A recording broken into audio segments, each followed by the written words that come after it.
Hello friends, today we are going to learn about problems on train and before proceeding to that we need to see some basic conversion, how to convert kilometer per hour to meter per second and the vice versa meter per second to kilometer per hour. So you have to convert into the same quantity. If the questions in talks about all the parameters are in kilometer per hour, then you need to convert one parameter which is available in meter per second, that also you have to convert in kilometer per hour. So it depends upon the question whether the answer whatever you want to get is get in meter per second or kilometer per hour.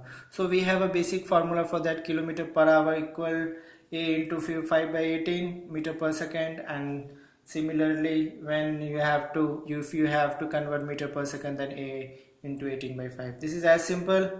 So going to the types of problems you are going to deal in problems in train. So let us start.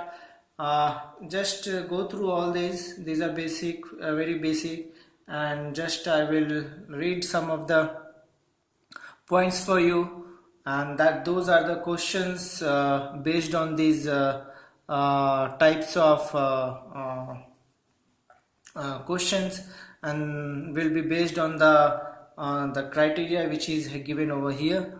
Time taken by a train of length L meter to pass a pole or standing or man or a signal post is equal to the time taken by the train to cover L meter. Time taken by a train of length L meter to pass a stationary object of length M length B meter is the time taken by the train to cover. So it will be the total distance, so L plus B meters.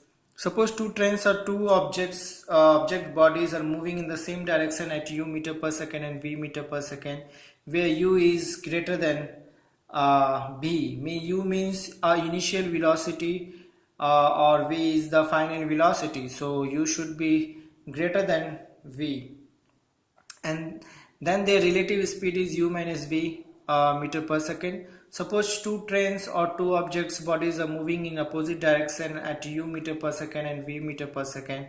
Then their relative speed is u plus b. So then in that case, if it is in opposite direction, then you have to add.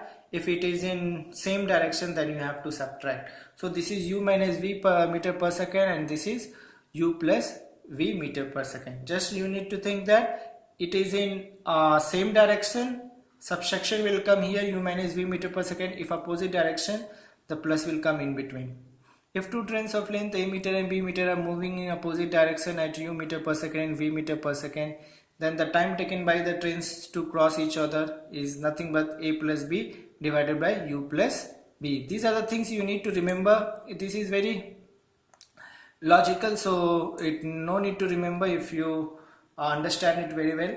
If two trains of length a meter and b meter are moving in the same direction at u meter per second and v meter per second, then the time taken by the faster train to cross the slow train is a plus b divided by a minus b. So you can see that here again we are talking about opposite direction. The keyword is over here is opposite direction, and here the same direction. So same we have applied the same above points, 6 and 7 points over here. And the last one, if two trains or bodies start at the same time from point A and B towards each other, and after crossing this they take A and B second in reaching B and A respectively, then A is to B ratio B speed is equal to B is to A. So this is as simple. So please remember all these points before proceeding to problems. So in the next video I'll try to start question based on this formula. Thank you for watching.